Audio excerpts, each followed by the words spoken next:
Hello everyone, and welcome to Hill Street. Today's story is, There Was a Woman in the Water That Only I Knew About, by As Death Beckons. If you end up enjoying this story, please leave a like. And if you enjoy hearing stories from me, please subscribe and become a resident of Hill Street, and let me know how I'm doing in the comments. Now, let's get to this nightmare. My dad used to take me fishing at a secluded lake on my grandfather's property when I was growing up.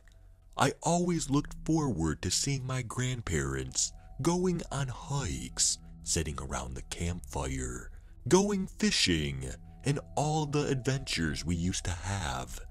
I will never forget the day I met her. I was 6 years old, and my dad and I were setting up at the lake with our bait and fishing poles. My dad cussed and took off his hat, glancing towards the still, steely blue water.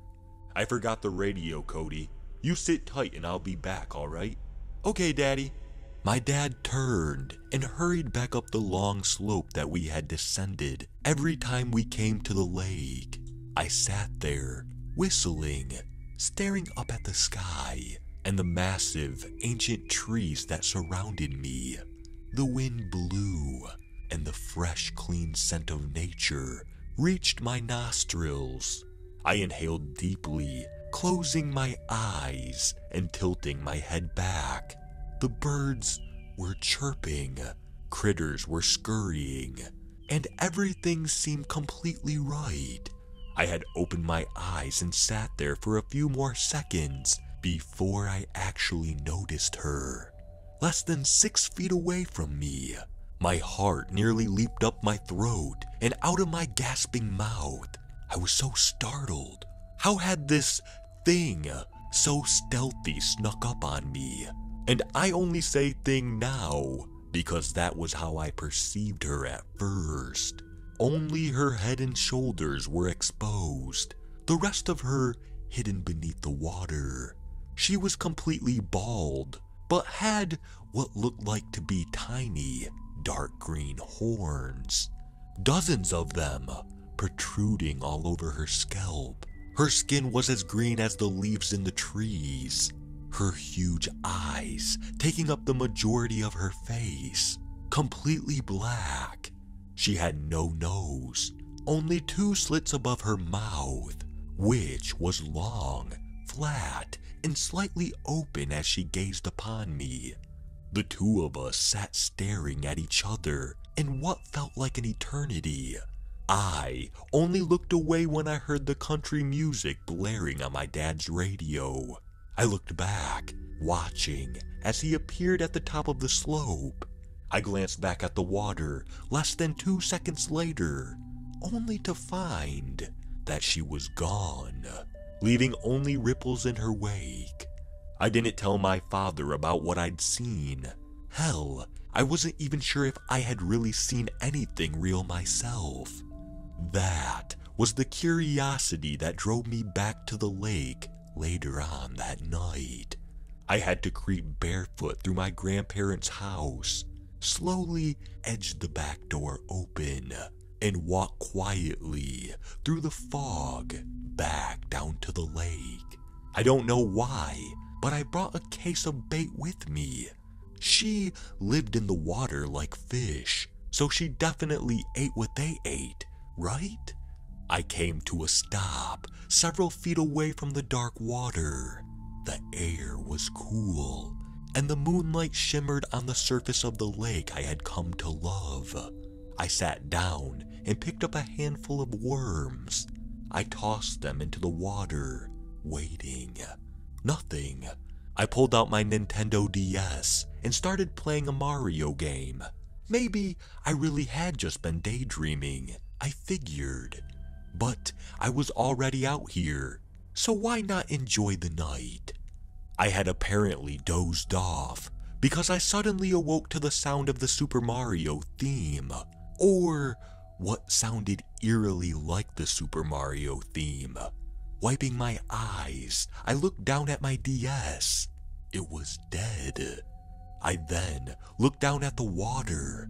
She was there, one scaly green-white arm out of the water, her horny head resting on it as though she was bored.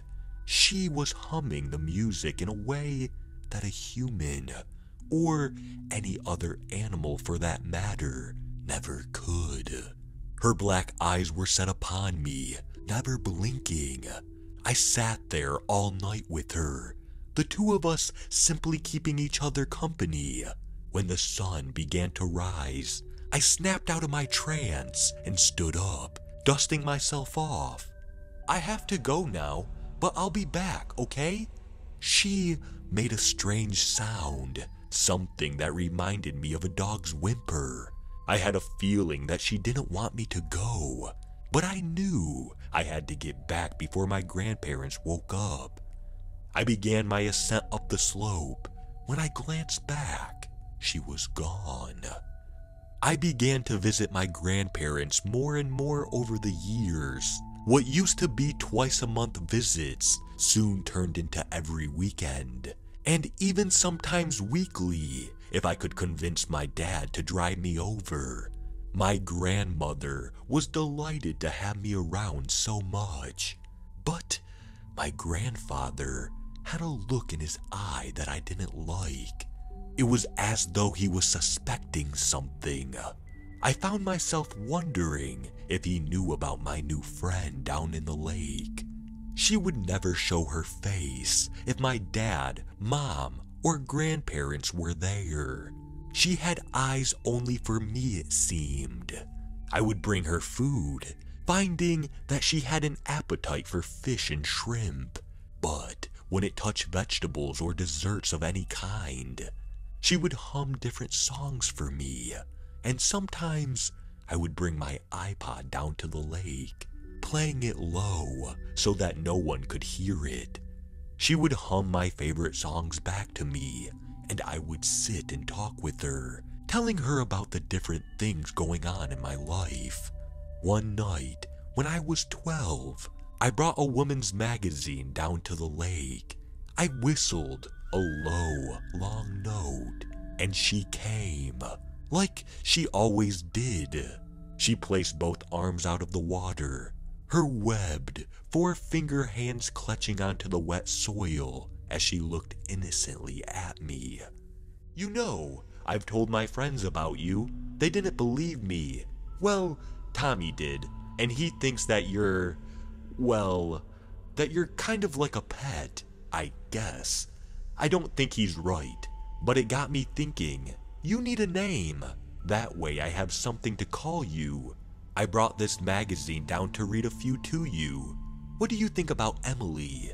She stared blankly at me, tilting her head as though she had no idea what the hell I was talking about. "Okay, not Emily. Rebecca? No. What about Vanessa?"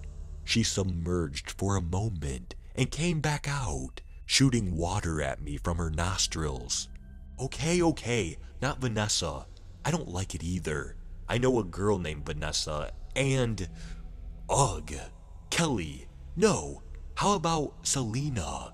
She leaned forward slightly, turning head sideways as though she wanted me to repeat what I had said. "Selena. Do you like that one? Selena." She made a guttural sound, and for the first time, dipped into the water and hopped back out, performing a flip in the air. I saw her entire body for the first time. She was at least 7 feet long, built like a power forward with a powerful frame. She had thorny breasts and a scaly, powerful tail that looked serpentine rather than fish-like. When she landed back in the water, she sent a huge splash out onto the banks, drenching me in the process. I sputtered, wiping my face off and looking at hers, which seemed to be full of joy. "Selena it is then." "Dakota, what are you doing down there?" Selena immediately sank into the water, and I turned, watching as my grandfather descended the slope. He was shirtless, walking in heavy boots, and carrying a shotgun. I realized what it looked like. I was completely wet, sitting in the dark, and holding an open woman's magazine. I felt my cheeks turn red as my grandfather's eyes scanned the water suspiciously. "Boy, what the hell are you doing out here? Get up! Come get your ass back in bed." A few more years passed. I was 16 and had my first car, so I began to sneak over to my grandparents' place late at night when they were fast asleep. I came down to the lake one warm summer night with a sheet of paper in my hand. As I descended the slope towards the lake, I could have sworn I heard what sounded like a woman's scream far off in the distance. Cougars, I thought, knowing how terrible they could sound sometimes at night. I made my way down to the very edge of the water and touched it gently, running my hand through it. "Selena." She took longer to come up than usual. When she did, she seemed different. I chalked it up to it being that maybe I had awakened her from her sleep, if she even did sleep. "Hey Selena, I want to read you a poem. It's about a girl I like. Can you let me know what you think about it?" I won't go into detail about what I wrote, but Selena hummed a beautiful, haunting tune the whole time I was reading. When I finished, we sat very close, simply looking at each other. I could hardly believe it. She really had understood my intention, my words after all, and who they were meant for. I began to lean in, and she followed my example. I kissed her on the mouth, then sat back, awaiting her reaction. She released air through her nostrils slightly, then leaned in again. I did as well, and felt her hand clasp the back of my neck. I felt something slimy in her mouth, and wondered if all girls' tongues felt this way. I began to put my hand on her shoulder when I heard another loud, terrible scream. Selena pulled away from me, and we both glanced in the direction from which it had come. Then she vanished beneath the surface of the lake. "Hey, wait, come back," I whispered. A few minutes passed, and she hadn't returned. I was beginning to think that I had messed up somehow, but just as I stood to leave, she resurfaced. She raised something out of the water, and I nearly puked. She was holding a soggy, waterlogged arm that had surely once belonged to a human. "No! No! No!" I turned and ran, looking back in terror at her. She watched me quietly, slowly lowering the corpse arm back into the water. I turned and kept running, never looking back. I didn't go and see her for a few weeks after that encounter. How could I be so foolish? I couldn't fall in love with a creature. She wasn't natural, and she had clearly killed someone before. That could have been my body at the bottom of that lake. How could I have let my guard down, getting close enough to not only let her touch me, but kiss me as well? I could have easily been dragged in, but I hadn't. And as much as I suddenly hated myself for it, I knew that I was in love with Selena. I found myself thinking about her all day in class, and dreaming about her at night. I couldn't stay away. I needed to go and make things right, get to the bottom of this. When I stealthily snuck into my grandparents' property again, I brought a pistol with me this time, just in case. I kept it tucked into the back of my belt, completely out of sight. I don't even know why. It's not like Selena knew what a gun was anyway. I made my way down to the murky water, keeping my distance this time. I sighed deeply and fell to my knees. Shakily, I called out, Selena?" A few seconds later, she emerged and immediately shot water at me from her nostril. She came flapping onto the land, clearly happy to see me, but I stumbled backwards, glaring angrily at her. "Whoa, whoa, whoa. Things aren't okay. Do you hear me? What did you do to that person?" Selena gazed up at me. She slapped at the ground and pointed back at the water. She opened her mouth and made a stress sound, then motioned back at the water again. "You must be insane if you think I'm going to go into the water with you. You killed someone. I never thought it'd be possible, but I can't go on with you, knowing what you've done.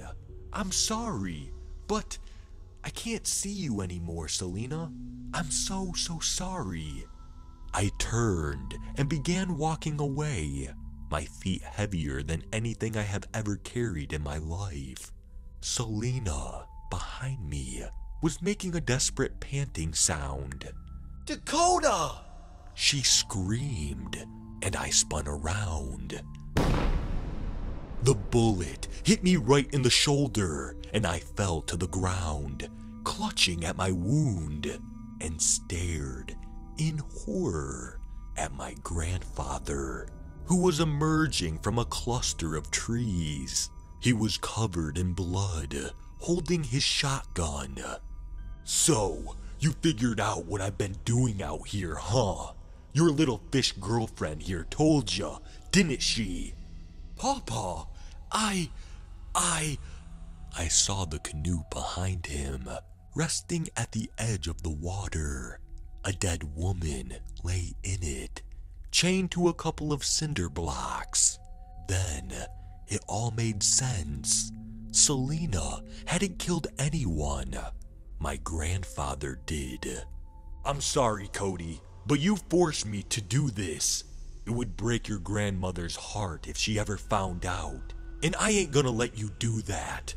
He raised his shotgun again, and I didn't have nearly enough time to grab my pistol. As soon as he fired, however, Selena leaped into the air, taking the bullet right into her chest. She then surged forward, faster than anything I had ever seen, and converged on my grandfather. The two of them began struggling, my grandfather grabbing at her throat as they thrashed around on the ground. I stood, watching helplessly, and saw that somehow he was getting the upper hand. It seemed that either Selena was getting weaker from being out of the water so long, or else the bullet was taking its effect. I whipped out my pistol, aimed carefully, and fired twice. Both bullets missed their mark, and I had wounded my dear Selena even more. Shaking, she suddenly lay still, and I cried out in agony as I fell to my knees. I no longer felt my gunshot wound. My soul was torn. My grandfather stood up, picking up his shotgun. "Ugh, now, where was I?" Selena grabbed his legs and thrust them roughly in the opposite directions. My grandfather split in half from the crotch all the way up to his torso. The shotgun fell to the ground, and I dashed down to Selena. Hey, everything's gonna be okay. I'm gonna... Her black eyes were full of sorrow. She reached out and touched my face, leaving teal blood smudged upon it. She pulled me into an embrace, and I felt the life leave her body. I don't know how long I knelt there with her, but eventually I stood up and returned her body to the place she belonged, the lake.